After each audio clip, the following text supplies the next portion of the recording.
It's a great question. I suppose I should caveat that by letting everybody know that I'm not medically trained. There's nothing on that front. It's my personal opinion that the disorder element of post-traumatic stress disorder is not helpful.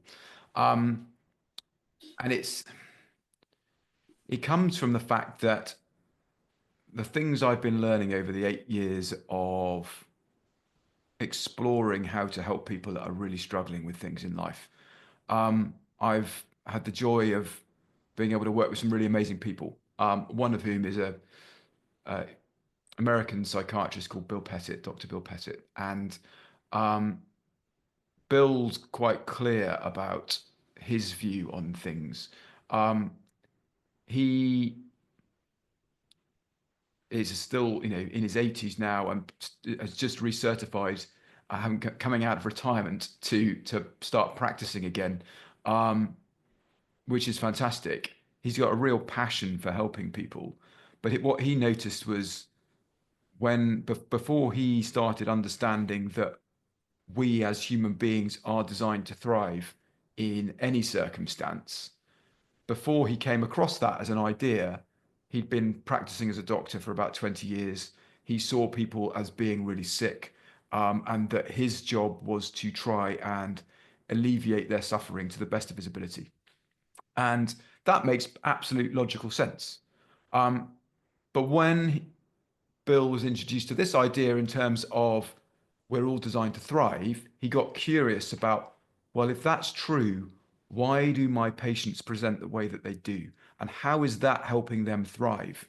And he got curious about that rather than trying to um, just work on medication and invasive ways of supporting them, seeing whether there was something that he could draw out of them that was already in there that would allow them to live more comfortable lives.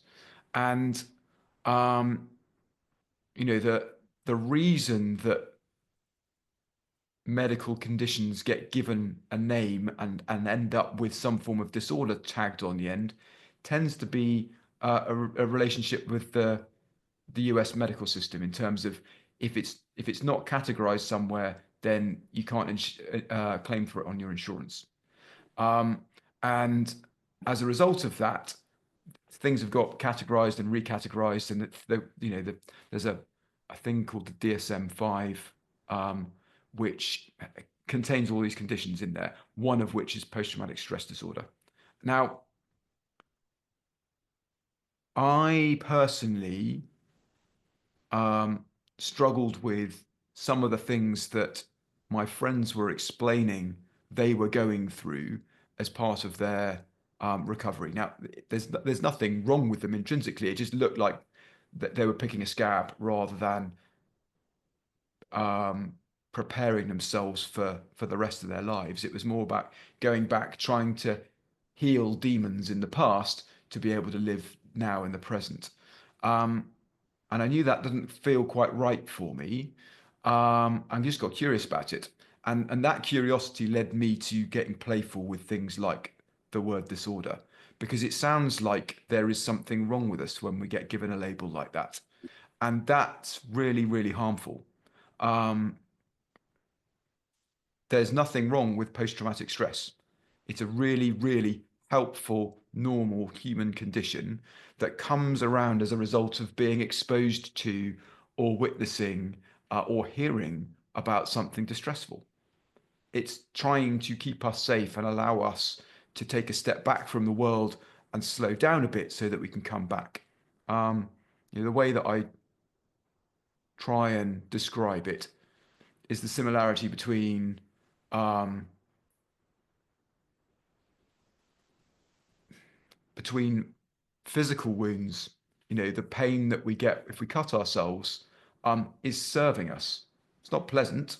It's serving us, though. It's letting us know that we've damaged ourselves and that we either need to clean that or get it stitched.